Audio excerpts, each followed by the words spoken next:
bring in Democratic Congressman David Cicilline of Rhode Island. He's a member of the House Judiciary and Foreign Affairs Committees and author of a new book out tomorrow entitled House on Fire, Fighting for Democracy in the Age of Political Arson, a title that is quite appropriate for the conversation today. Congressman, I'll start by asking you what you make of some of your Republican counterparts who are saying, listen, this harassing of the former president by the FBI and everybody else about these documents. And if you go further, be careful, there'll be violence. You can't have this.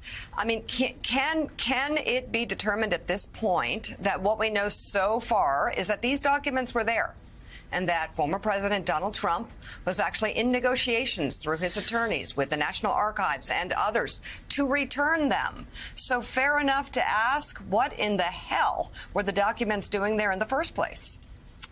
Yeah, absolutely right. It's good to be with you. Look, I think this is the whole point of my book.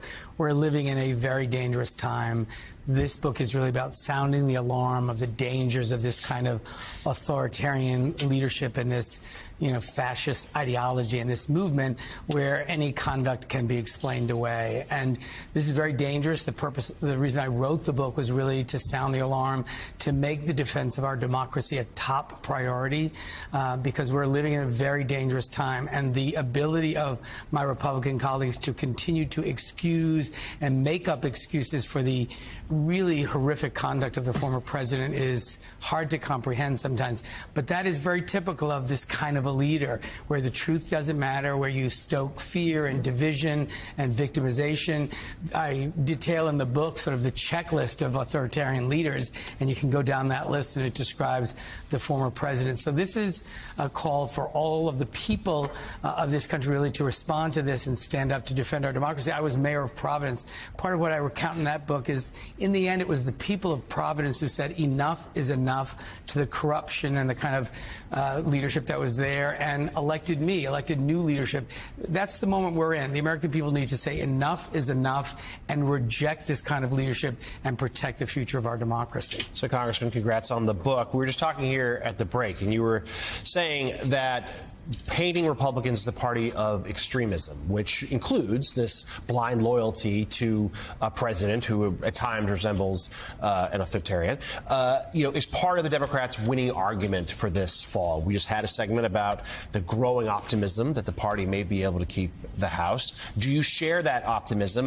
And how do you tell the American people we're the party you should pick as opposed to the other guys? Well, I think, first of all, we have to reinforce and remind people of all the things that we have gotten done for the American people. And you go through that list, from the American Rescue Plan to the Biden infrastructure bill to the CHIPS Act to the Inflation Reduction Act to gun safety.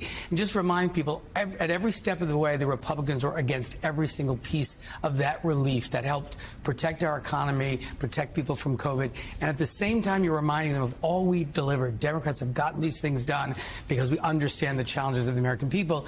The Republicans have been the party of corruption and chaos and insurrection and QAnon and Marjorie Taylor Greene and the big lie, and to remind people that they've lost the right to control our economy, our health care, or our democracy. So it's both reminding people of all the things Democrats have gotten done, which I think you're seeing now, and then reminding them what the alternative is. It's a scary, perilous party that they ought to be afraid of ever giving power to again. Congressman, and I agree with you about the accomplishments and the achievements needs to be part of the messaging.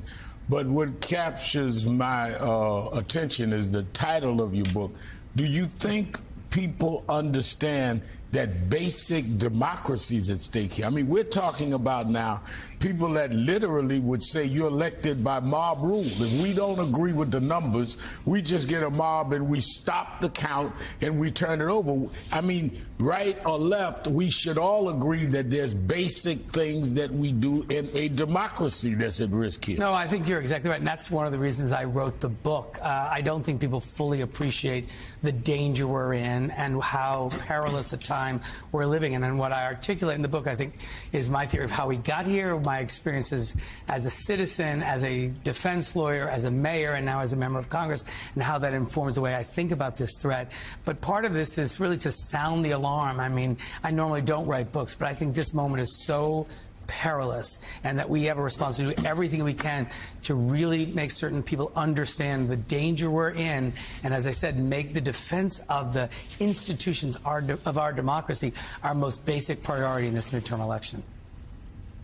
All right, the new book is House on Fire, Fighting for Democracy in the Age of Political Arson. Congressman David Cicilline, thank you very much for being on this morning.